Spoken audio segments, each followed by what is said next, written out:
नमस्कार दोस्तों, फास्ट सरकारी नौकरी के इस ऑनलाइन अपडेट सबसे तेज़ में आपका बहुत बहुत स्वागत है। दोस्तों आज की इस वीडियो में दोस्तों बात करेंगे एसएससी सीएचएसएल का जो एग्ज़ाम हुआ है, आज हो गया आपका 1 जुलाई।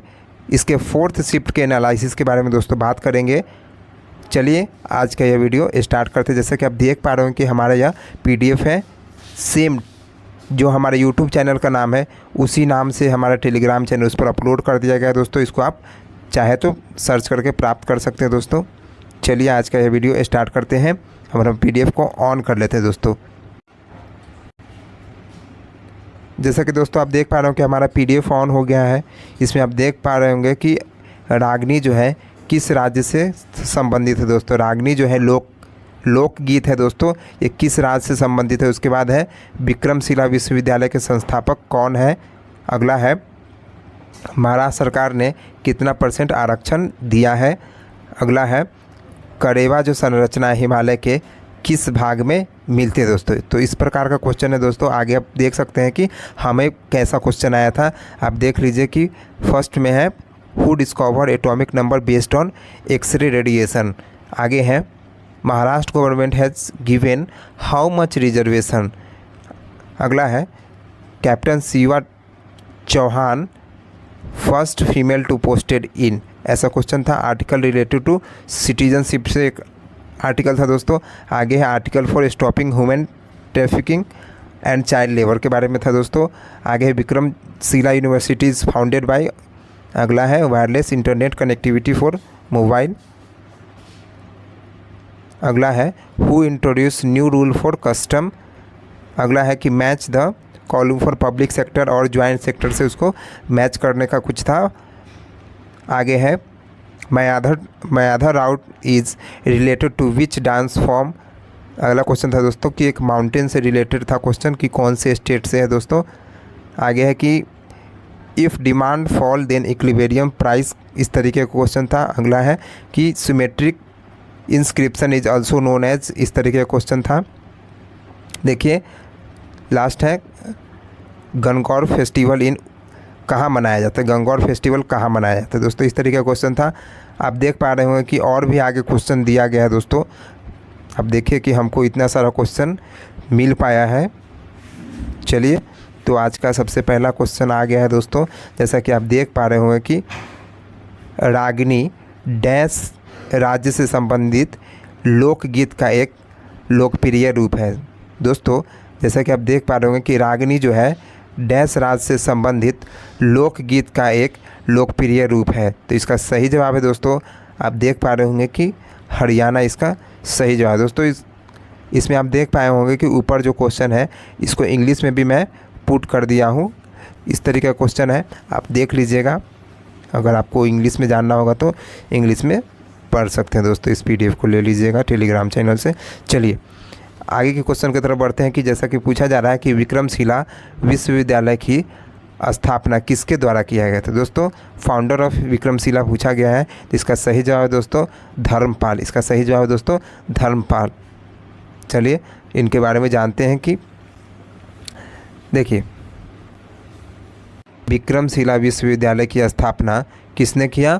तो विक्रमशिला विश्वविद्यालय की स्थापना धर्मपाल ने किया। दोस्तों चलिए इनके फैक्ट है पाल साम्राज्य के दौरान। दोस्तों इस पर गौर करिएगा, पाल साम्राज्य के दौरान जो है विक्रमशिला भारत के महत्वपूर्ण बौद्ध मठों में से एक था। दोस्तों हम बात करेंगे दोस्तों कि पाल साम्राज्य के दौरान विक्रमशिला जो है भारत के महत्वपूर्ण बौद्ध मठों में से एक था। दोस्तों आगे बात करते हैं। दोस्तों यह जो है महान पाल सम्राट धर्मपाल द्वारा 8 से 9 यानी 8 से 9 सी का मतलब दोस्तों AD, जैसे AD होता है ना वैसे ही सेम सी होता है। दोस्तों AD का मतलब होता है एनो डोमिनो, जो कि ईसा मसीह के बर्थ के बाद का समय होता है। जैसे कि जीरो जब आता है तो जीरो के बाद का समय को बोला जाता है जीरो से पहले, before the birth of Christ. ये समझ पा रहे होंगे दोस्तों।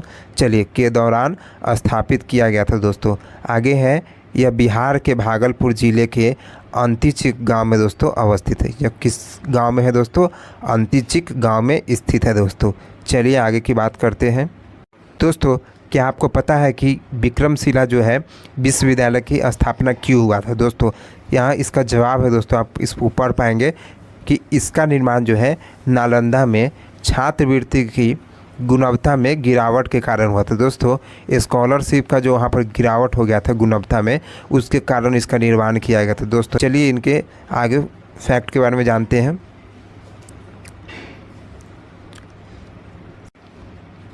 दोस्तों अगला फैक्ट है कि इसकी खुदाई, इसका जो खुदाई है सबसे पहले किया बीपी सिन्हा ने किया था दोस्तों, बाद में भारतीय पुरातत्व सर्वेक्षण द्वारा किया गया दोस्तों। सबसे पहला खुदाई जो है किसने किया? तो बीपी सिन्हा ने किया, और बाद में जो है भारतीय पुरातत्व सर्वेक्षण द्वारा किया गया था दोस्तों। आगे है कि यह एक विशाल मठ है दोस्तों, यह एक विशाल मठ है जिसके बीच में एक स्तूप है दोस्तों। जिसके बीच में क्या है? एक स्तूप है। इसे 100 एकड़ से अधिक भूमि पर रखा गया दोस्तों। इसे 100 एकड़ से अधिक भूमि पर रखा गया दोस्तों। आगे है कि इसे 1193 में बख्तियार खिलजी द्वारा नष्ट कर दिया गया था दोस्तों। इसे 1193 में कब किया गया था नष्ट? तो 1193 में, और किसके द्वारा? तो बख्तियार खिलजी के द्वारा विक्रमशिला विश्वविद्यालय की नष्ट कर दिया गया था दोस्तों। आगे के फैक्ट जानते हैं दोस्तों कि 1191 में क्या हुआ था दोस्तों। 1191 में तराइन का प्रथम युद्ध हुआ था। तराइन का प्रथम युद्ध 1191 में हुआ था, और 1192 में तराइन का द्वितीय, उसी के एक साल बाद जो है तराइन का द्वितीय युद्ध भी हुआ था दोस्तों। चलिए आगे कुछ अगले फैक्ट के बारे में जानते हैं। जैसा कि आप देख पा रहे होंगे कि महाराष्ट्र सरकार ने कितना % आरक्षण दिया दोस्तों। क्वेश्चन है कि महाराष्ट्र सरकार ने कितना % आरक्षण दिया। जैसे कि आप जानते होंगे दोस्तों कि 103वां संविधान संशोधन द्वारा EWS में जो है संशोधन करके किया गया था दोस्तों। इसमें 10% EWS में आरक्षण दिया गया था। ठीक उसी प्रकार है दोस्तों, 10% जो है महाराष्ट्र सरकार ने आरक्षण दिया मराठी लोगों को। वहाँ के जो मराठी है उसको जो है 10% आरक्षण देने का निर्णय लिया। किसने? महाराष्ट्र सरकार ने दोस्तों यह निर्णय लिया दोस्तों। अगला क्वेश्चन आया था दोस्तों, कड़ेवा संरचना जो है हिमालय के किस भाग में मिलती है? दोस्तों एक बार क्वेश्चन पढ़िएगा सही से कि कड़ेवा संरचना जो है हिमालय के किस भाग में मिलती है दोस्तों। इसका सही जवाब है दोस्तों कश्मीर हिमालय। ऐसे आप ऑप्शन को भी देख पाएंगे कि जो क्या क्या क्लोज चॉइस दिया था दोस्तों। चलिए आगे की बात करते हैं दोस्तों। अगला पॉइंट है कि कड़ेवा जो होता है हिमाच्छादित मिट्टी और अन्य सामग्रियों के मोटे निक्षेप है दोस्तों। कड़ेवा जो है हिमाच्छादित मिट्टी और अन्य सामग्रियों के मोटे निक्षेप है जो मुराइन से जुड़े होते हैं दोस्तों। आगे बात करते हैं कि यह ग्रेटर हिमालय और छोटे हिमालय से घिरे कश्मीर हिमालय में पाया जाता है दोस्तों। यह जो है कश्मीर हिमालय जो होते हैं वो ग्रेटर हिमालय और छोटे हिमालय, मतलब ग्रेट मतलब बड़ा और छोटे हिमालय, और छोटे दोनों से घिरे होते हैं। कौन हिमालय? तो कश्मीर हिमालय दोनों से घिरे होते हैं दोस्तों। जानते हैं कि कश्मीर हिमालय में जो कौन कौन से जो है बागवानी फसल होते हैं दोस्तों। आप देख पाएंगे कि वे है केसर और सेब, आड़ू, बादाम, अखरोट और खुबानी के बागों की खेती के लिए अच्छे हैं दोस्तों। देखिए बादाम, अखरोट, आड़ू, सेब, केसर, खुबानी के बागों की खेती के लिए अच्छे हैं दोस्तों। चलिए दोस्तों, यह जो बागवानी खेती हुई थी ये किस वजह से हो रहा है दोस्तों? तो जैसा कि आप देख पाएंगे कि यहाँ पर जो नदी है, कौन सा नदी है? तो सिंधु और सतलज नदी के बीच वह स्थित है दोस्तों। आप एक बार देखिए कि कश्मीर हिमालय जो है दोस्तों, यह जो है सिंधु और सतलज नदी के बीच में है दोस्तों। आगे है कि उच्च बर्फ़ से ढकी चोटियों, गहरी घाटियों, इंटरलॉक स्पेस और ऊंचे पहाड़ी दर्रे इनकी विशेषता है दोस्तों। इनका जो विशेषता है वो गहरी घाटियाँ हैं, उसके बाद है कि बर्फ़ से ढकी चोटियों और इंटरलॉक स्पेस है, उसके बाद ऊंचे पहाड़ी दर्रे जो है इनके विशेषता है दोस्तों। अगला फैक्ट है, इनको देखिए पूर्वी हिमालय के बारे में देखते हैं।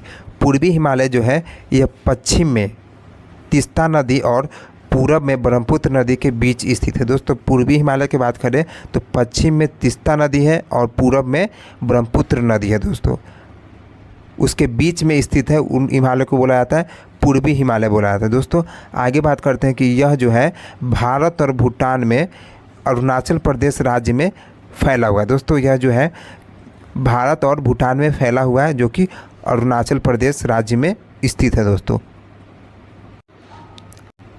आगे है उत्तर पूर्वी हिमालय। उत्तर पूर्वी हिमालय के बारे में देखते हैं। दोस्तों इन्हें जो है पूर्वांचल की पहाड़ियों के नाम से भी जाना जाता है। दोस्तों इन्हें जो है पूर्वांचल की पहाड़ियों के नाम से भी जाना जाता है। दोस्तों आगे है इसका विस्तार जो है भारत के पूर्वोत्तर राज्यों तक फैला हुआ है। दोस्तों इसका विस्तार जो है भारत के पूर्वोत्तर राज्य तक फैला हुआ है। जैसा कि आप देख पाएंगे कि जैसे मैं एग्जाम्पल में दिया है दोस्तों, पटकई बूम हिल्स जो है उसके बाद नागा हिल्स है और मीज़ो हिल्स। पटकई बूम हिल है, नागा हिल्स है और मीज़ो हिल्स। आप जानते हैं कि पटकई बूम जो है अरुणाचल प्रदेश का है ये हिल्स। आगे है नागा हिल्स यानी नागा से नागालैंड का है ये दोस्तों। और मीज़ो यानी मिज़ोरम का ही है ये, मिज़ोरम का यह हिल्स है। दोस्तों अगला क्वेश्चन की तरफ बढ़ते हैं।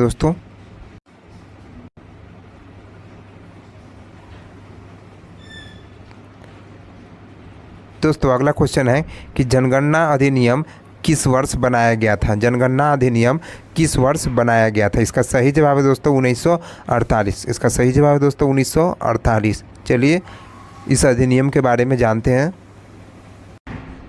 दोस्तों इनके फैक्ट के बारे में जानते हैं कि जनगणना अधिनियम 1948, जनगणना अधिनियम 1948 जो है 1948 का अधिनियम संख्या 37 है। अधिनियम संख्या 37 है। इसे जो है 1994 में संशोधित किया गया था। 1994 में इसे संशोधित किया गया था। दोस्तों यह अधिनियम जनगणना के संबंध में निश्चित मामलों का उपबंध करने के लिए, दोस्तों यह अधिनियम जो है जनगणना के संबंध में निश्चित मामलों का उपबंध करने के लिए है। आगे बढ़ते हैं। दोस्तों अगला फैक्ट है, जबकि यह समीचीन है कि जब भी आवश्यक या वांछनीय हो भारत में या उसके किसी भाग में जनगणना कराने का प्रावधान किया जाए। जनगणना कराने का प्रावधान किया जाए और ऐसे जनगणना कराने के संबंध में कुछ मामलों की व्यवस्था किया जाए। दोस्तों इसके द्वारा जो है निम्नानुसार अधिनियमित किया जाता है। दोस्तों इस अधिनियम को जनगणना अधिनियम 1948 कहा जा सकता है। इस अधिनियम को जनगणना अधिनियम 1948 कहा जा सकता है। दूसरा है यह पूरे भारत में लागू होगा। दोस्तों यह जो है पूरे भारतवर्ष में लागू होगा। जैसा कि दोस्तों आप देख पा रहे हो कि आगे की पॉइंट्स है। जैसा कि देखिए जनगणना 2011 के बारे में कहा गया है कि मुख्य विशेषताएं 1872 के बाद से यह 15वीं जनगणना है। दोस्तों 1872 के बाद यह जो है 15वीं जनगणना है। आगे है स्वतंत्रता के बाद से यह 7वीं जनगणना है। स्वतंत्रता के बाद यह 7वीं जनगणना है। दोस्तों आगे है किसी भी सरकार द्वारा अब तक की गई मानव इतिहास में अब तक की सबसे बड़ी जनगणना है। दोस्तों मानव इतिहास में जो है किसी भी सरकार द्वारा अब तक किया गया सबसे बड़ा जनगणना जो है 2011 को माना जाता है। दोस्तों क्वेश्चन है भारत के किस राज्य में गणगौर उत्सव मनाया जाता है। दोस्तों क्वेश्चन है भारत के किस राज्य में गणगौर उत्सव मनाया जाता है। चलिए इसके जवाब के बारे में जानते हैं। इसका सही जवाब होना चाहिए दोस्तों राजस्थान। इसका सही जवाब होना चाहिए राजस्थान। अगर जयपुर होता ऑप्शन में तो जयपुर इसका सही जवाब, क्योंकि जयपुर का जो गणगौर उत्सव है विश्व प्रसिद्ध होता है। दोस्तों जयपुर का जो गणगौर उत्सव होता है वो विश्व प्रसिद्ध होता है। चलिए इनके इम्पोर्टेंट फैक्ट के बारे में जान लेते हैं। जैसा कि आप देख पा रहे हैं कि गणगौर उत्सव जो है चैत के महीने में देवी गौरी या पार्वती के सम्मान में मनाया जाता है। दोस्तों यह जो पर्व है चैत के महीने में देवी गौरी और पार्वती के सम्मान में मनाया जाता है। दोस्तों आगे है यह राजस्थान और गुजरात के कुछ हिस्से में मनाया जाने वाला त्यौहार है। दोस्तों यह जो पर्व है राजस्थान और गुजरात के कुछ हिस्सों में मनाया जाने वाला पर्व है। दोस्तों आगे बात करते हैं कि यह जो है अविवाहित महिलाएं जो है योग्य वर की प्राप्ति के लिए, जबकि विवाहित महिला अपने पति के स्वास्थ्य और लंबी आयु के लिए गौरी की पूजा करते हैं। दोस्तों अगर बात करें कि अविवाहित महिला, तो वो जो है अपने वर की प्राप्ति के लिए यानी योग्य वर की प्राप्ति के लिए दोस्तों वो गौरी की पूजा करते हैं दोस्तों। और जो महिला जिनकी शादी हो जाती है यानी विवाहित महिला जो है वो अपने पति के स्वास्थ्य और लंबी आयु के लिए गौरी की पूजा करते हैं दोस्तों। आगे बात करते हैं, यह जो है होली के अगले दिन चैत माह के पहले दिन से शुरू हो जाता है, यानी होली के अगले ही दिन से ये चैत माह के पहले दिन से शुरू हो जाता है दोस्तों, और अगले 16 दिन तक चलता है दोस्तों। ये 16 दिन तक चलने वाला त्यौहार है। आगे है जयपुर का गणगौर जो है विश्व प्रसिद्ध है दोस्तों। जयपुर का गणगौर जो है विश्व प्रसिद्ध है। आगे है कि घेवर नामक मीठा व्यंजन जो है गणगौर उत्सव का एक महत्वपूर्ण व्यंजन है दोस्तों।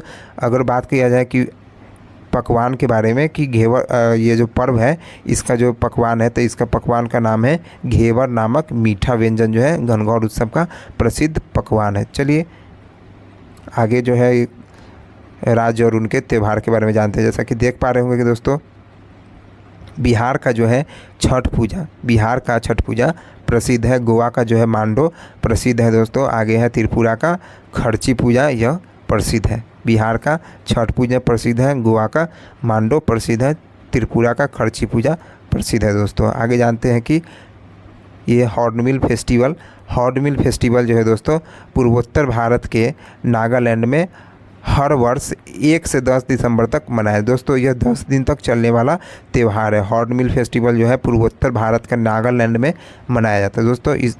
इसे जो है त्योहारों का त्यौहार भी कहा जाता है दोस्तों। फेस्टिवल ऑफ फेस्टिवल इसी को बुलाता है दोस्तों। फेस्टिवल ऑफ फेस्टिवल इसी त्यौहार को बुलाता है जिसका नाम है हॉर्नबिल। आगे बात करते हैं, महत्व जो है इसका, जो महत्व है इसको जानते हैं। जैसा कि जान रहे होंगे कि नागा हिल्स जो है नागालैंड में है, इसीलिए इस पर्व को हॉर्नबिल पर्व जो है नागालैंड से रिलेटेड है। यानी आप जानिए कि नागा जो विरासत और परंपराओं की समृद्ध को पुनर्जीवित, संरक्षित और बढ़ावा देने के लिए इस पर्व का महत्व क्यों है दोस्तों, आप समझ पाएंगे कि नागा विरासत जो होता है और परंपराओं की समृद्ध को पुनर्जीवित, संरक्षित और बढ़ावा देने के लिए किया जाता है दोस्तों। दोस्तों अगला क्वेश्चन है, पद्मश्री गुरु मायाधर राउत की अग्रणी भावना ने वर्ष 1950 के दशक में निम्नलिखित में से किस नृत्य को पुनर्जीवित किया और नृत्य के व्याकरण और अभिनय शब्दावली को फिर से परिभाषित किया। दोस्तों मायाधर राउत के बारे में पूछा जा रहा है कि वो किस नृत्य से संबंधित है दोस्तों। चलिए इसका जवाब जानते हैं। इसका सही जवाब है दोस्तों ओडिसी, इसका सही जवाब है। आप जैसा कि ऑप्शन देख पाए होंगे कि इसमें भारतनाट्यम, ओडिसी और मणिपुरी, कुचिपुड़ी दिया हुआ था, लेकिन इसका सही जवाब है ओडिसी, इसका सही जवाब है। दोस्तों जैसा कि इनके फैक्ट में देखिए, गुरु मायाधर राउत एक भारतीय शास्त्रीय ओडिसी नर्तक, नृत्य रचनाकार और गुरु है दोस्तों। यह जो है ओडिसी से रिलेटेड है और नृत्य रचनाकार और गुरु भी है दोस्तों। अपने विनीत भाव, अभिव्यक्ति की गहराई और तकनीकी पूर्णता के लिए जाने जाने वाले राउत ने ओडिसी में कई योगदान दिए दोस्तों।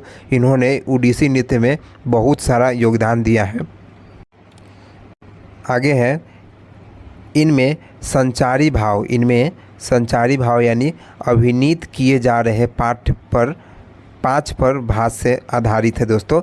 इनमें देखिए कि संचारी भाव पर आधारित है दोस्तों। यह जो है संचारी भाव पर आधारित है। आगे है, हस्त के प्रयोग या मुद्रा यानी हाथ के इशारों से, हस्त का प्रयोग यानी हाथ के इशारों को औपचारिक रूप देना और ओडिसी तकनीकों को व्यवस्थित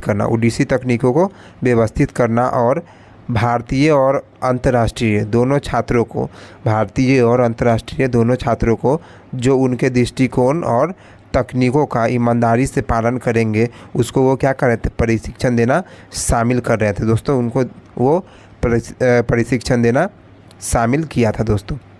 जैसा कि आप देख पा रहे होंगे कि मायाधर राउत ने ओडिसी को शास्त्रीय, शास्त्र आधारित दर्जा देने में प्रमुख भूमिका निभाई दोस्तों। ओडिसी नृत्य को जो है दोस्तों इन्हें शास्त्र आधारित इनको दर्जा दिया दोस्तों। आगे है कि उन्होंने वर्ष 1955 में मुद्रा वियोग की शुरुआत किया दोस्तों। उन्होंने वर्ष 1955 में मुद्रा वियोग की शुरुआत किया। कब किया शुरुआत? तो 1955 में। आगे है उनकी उल्लेखनीय रचनाओं में 1961 में रचित पश्चाती दिशि और प्रिया चारुशील शामिल है दोस्तों। 2 रचनाएं हैं, पहला है पश्चाती दिशि, दूसरा है प्रिया चारुशील। 1961 में इनकी उल्लेखनीय रचना है दोस्तों। आगे के फैक्ट जानते हैं दोस्तों। चलिए, जैसा कि आप देख पा रहे हो कि पहला है भारतनाट्यम। अब भारतनाट्यम के बारे में जानते हैं कि भारतनाट्यम जो है शास्त्रीय नृत्य का एक प्रमुख रूप है जिसकी उत्पत्ति जो है तमिलनाडु में हुआ है दोस्तों। अब जैसा कि जानते होंगे कि भारतनाट्यम का जो है उत्पत्ति कहाँ हुआ? तो तमिलनाडु में हुआ दोस्तों। इसका ट्रिक्स भी है कि भारतनाडु यानी भारत मातरम की जय बोलेंगे तो उसमें लड्डू मिलेगा, ऐसे करके याद कर सकते हैं इसको। अगला देख पा रहे हैं कि मणिपुरी नृत्य जो है जिसे मणिपुरी रासलीला भी कहा जाता है दोस्तों। मणिपुरी नृत्य को मणिपुरी रासलीला भी कहा जाता है दोस्तों। यह जो है 8 प्रमुख भारतीय शास्त्रीय नृत्य रूपों में से एक है दोस्तों। यह जो है भारतीय शास्त्रीय नृत्य जो है 8, उसमें यह शामिल है दोस्तों। आगे है दोस्तों कुचिपुड़ी। 8 प्रमुख भारतीय शास्त्रीय नृत्य में से एक है दोस्तों। 8 क्लासिकल डांस में से एक है दोस्तों यह कुचिपुड़ी। यह जो है भारत के आंध्र प्रदेश राज्य के कुचिपुड़ी नामक गांव से निकलता है दोस्तों। यह जो है भारत के आंध्र प्रदेश राज्य के कुचिपुड़ी नामक गांव से निकलता है दोस्तों। ऐसे आप याद कर सकते हैं कि कच्चा पूड़ी, कोई जो है एक व्यक्ति है जो कच्चा पूड़ी बना रहा था तो उसको बोला क्या कि आंध्रे है, कहा तो आंध्र से आंध्र प्रदेश, ऐसे करके इसको रिलेट कर पाएंगे दोस्तों। चलिए आगे बढ़ते हैं अगले क्वेश्चन की तरफ दोस्तों। जैसे कि आप देख पा रहे हैं कि संविधान के किस भाग में नागरिकता से संबंधित अनुच्छेद है? यह जो है नागरिकता का क्वेश्चन था। इसका सही जवाब दोस्तों भाग 2 इसका सही जवाब है। चलिए अब नागरिकता से संबंधित कुछ फैक्ट को जान लेते हैं जो आने वाले एग्जाम में काम देगा दोस्तों। चलिए, भारतीय संविधान के भाग 2 में नागरिकता का प्रावधान है। भारतीय संविधान के भाग 2 में नागरिकता का प्रावधान है दोस्तों। भाग 2 में जो है नागरिकता का प्रावधान है। आगे है भाग 2 में जो है अनुच्छेद 5 से 11 है। अनुच्छेद 5 से 11 जो है भाग 2 में शामिल है दोस्तों। आगे है अनुच्छेद 5 में जो प्रावधान क्या किया गया कि संविधान के प्रारंभ में नागरिकता शामिल है दोस्तों। संविधान जब से प्रारंभ हुआ है तब से अगर यहाँ रह रहे हैं तो आपको नागरिकता मिल जाएगा दोस्तों। आगे है कि अनुच्छेद 6 में कुछ ऐसे व्यक्तियों के नागरिकता के अधिकार शामिल है जो पाकिस्तान से भारत है दोस्तों। जो पाकिस्तान से भारत है उसके लिए अनुच्छेद 6 उसके लिए बना है दोस्तों। आगे है दोस्तों, आगे अनुच्छेद 8 में कहा गया है कि भारत के बाहर रहने वाले भारतीय मूल के कुछ व्यक्तियों के नागरिकता के अधिकार शामिल है दोस्तों। जो व्यक्ति भारत से बाहर रह रहे उनकी नागरिकता जो है अनुच्छेद 8 में शामिल है, लेकिन वह भारतीय मूल का ही होगा दोस्तों। आगे है दोस्तों, देखिए कि भाग 1 में जो है विषय जो शामिल है इसमें कहा गया है कि संघ और उसके क्षेत्र। संघ और उसके क्षेत्र कहने का मतलब है कि संघ और उसके राज्य के बारे में इसमें उल्लेख है। भाग 3 में जो है मौलिक अधिकार है। आगे है भाग 4 में जो है नीति निर्देशक तत्व है जिसको DPSP कहते हैं। 36 से 51 और मूल अधिकार जो होता है 12 से 35 होता है। नागरिकता संबंधित अनुच्छेद जो होता है 5 से 11 होता है दोस्तों। और भाग 1 में जो है अनुच्छेद 1 से 4 जो है भाग 1 में शामिल है दोस्तों। चलिए अनुच्छेद अब देखते हैं कि भाग 7 जो है क्या कहता है। भाग 7 को जो है अभी निरस्त कर दिया गया है। आप देख पाएंगे कि पहली अनुसूची के भाग B में राज्य जो है संवैधानिक यानी 7वें संशोधन अधिनियम 1956 7वां संशोधन 1956 द्वारा इसको निरस्त कर दिया है दोस्तों। चलिए दोस्तों, जैसा कि आप देख पा रहे हैं कि wireless internet connectivity for mobile call, wireless internet connectivity for mobile call, जो मोबाइल से जो है इंटरनेट कनेक्टिविटी होता है वायरलेस, उसको क्या कहा जाता है, ऐसा क्वेश्चन पूछा गया था दोस्तों। चलिए इसका सही जवाब है दोस्तों मोबाइल ब्रॉडबैंड, इसका सही जवाब है दोस्तों। इनके बारे में जानते हैं। चलिए जैसा कि आप देख पा रहे हो कि mobile broadband is the marketing term for wireless internet access, यानी इंटरनेट एक्सेस के लिए ये क्या है, ब्रॉडबैंड जो है ये मार्केटिंग टर्म है दोस्तों। इसको जो है आप इंटरनेट एक्सेस किया जा सकता है किसके थ्रू, तो मोबाइल सेल इंटरनेट, और ये मोबाइल का जो इंटरनेट होता है उसके थ्रू आप एक्सेस कर सकते हैं दोस्तों। आगे है कि access to the network can be made through, यानी आप नेटवर्क को किस प्रकार से एक्सेस कर सकते हैं, तो एक मोडेम के थ्रू एक्सेस हो सकता है, वायरलेस मोडेम या टैबलेट, स्मार्टफोन या पॉसिबली ट्रेड और अदर मोबाइल डिवाइस के थ्रू भी हो सकता है दोस्तों इंटरनेट एक्सेस।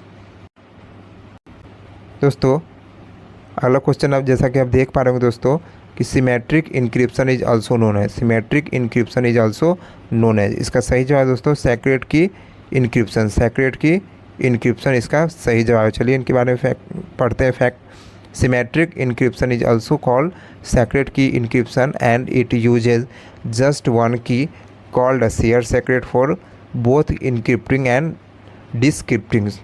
दोस्तों जैसा कि आप देख पाए कि इसमें बोला गया था कि सिमेट्रिक इनक्रिप्शन के बारे में बोला गया था। चलिए अगला क्वेश्चन की तरफ बढ़ते हैं।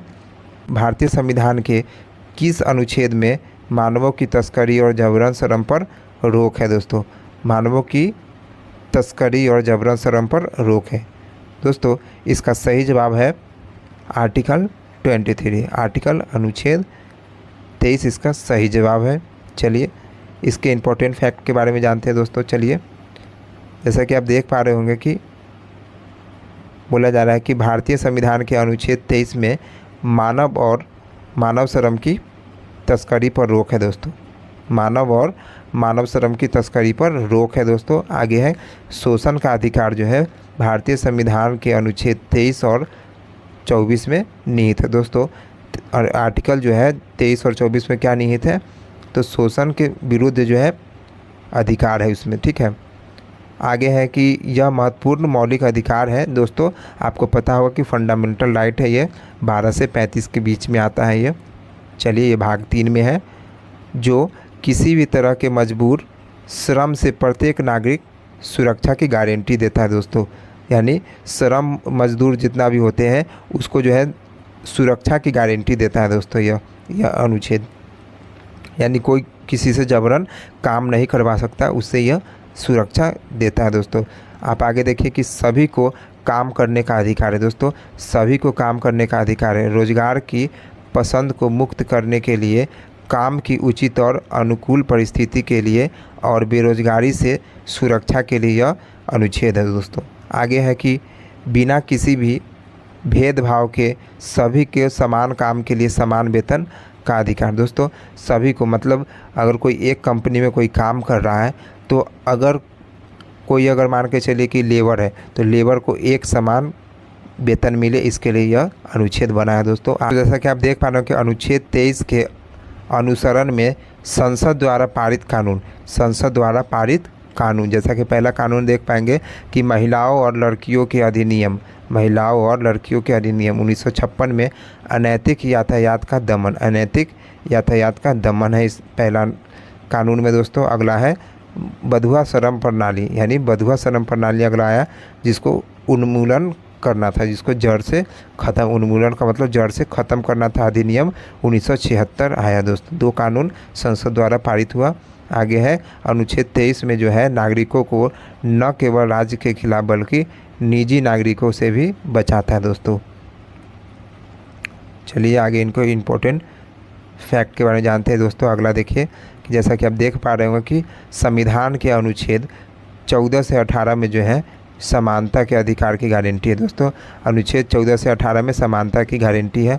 यह कानून जो है कानून के समक्ष जो है सभी को बराबर दोस्तों। आगे है यह कानून के समक्ष सभी के समान व्यवहार के लिए प्रदान करता है दोस्तों। कानून के समक्ष यानी इक्वलिटी बिफोर लॉ, यानी कानून के समक्ष सभी बराबर दोस्तों उसके बाद है कि विभिन्न आधारों पर भेदभाव को रोकता है, विभिन्न आधारों पर भेदभाव को रोकता है, हर किसी को सार्वजनिक रोजगार के मामले में समानता प्रदान करता है दोस्तों, यानी समान मानता है, और अस्पृश्यता यानी भेदभाव और उपाधियों को समाप्त करता है दोस्तों। आप जैसा कि जानते हो कि आर्टिकल जो है 14 से 18 जैसे कि बात की है, तो अस्पृश्यता जो है 17 में है, अस्पृश्यता 18 में उपाधियों का अंत है दोस्तों। चलिए आगे बात करते हैं कि अनुच्छेद 23 के 1 में क्या कहता है कि मानव और भिखारी और अन्य समान प्रकार के श्रम में यातायात निषिद्ध, और इस प्रावधान का कोई उल्लंघन कानून के अनुसार दंडनीय अपराध है दोस्तों।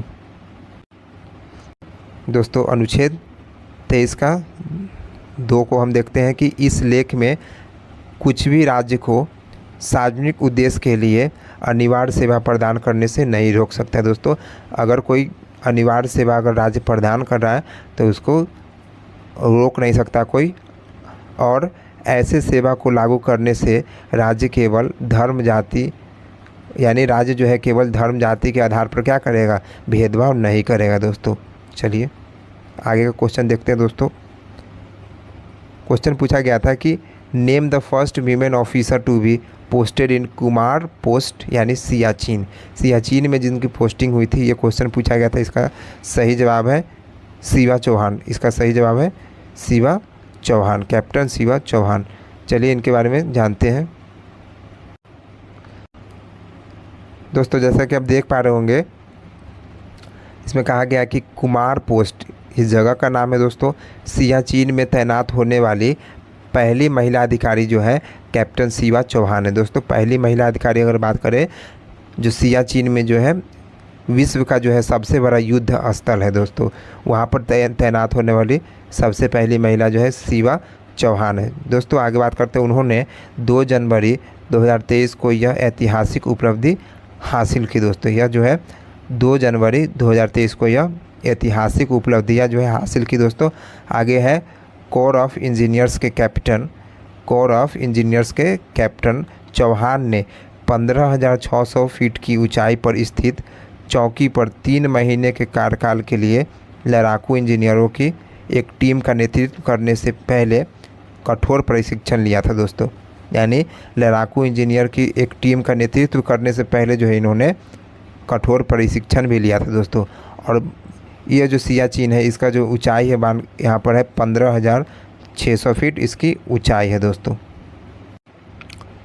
अगला पॉइंट है दोस्तों, उनकी जो है अग्रणी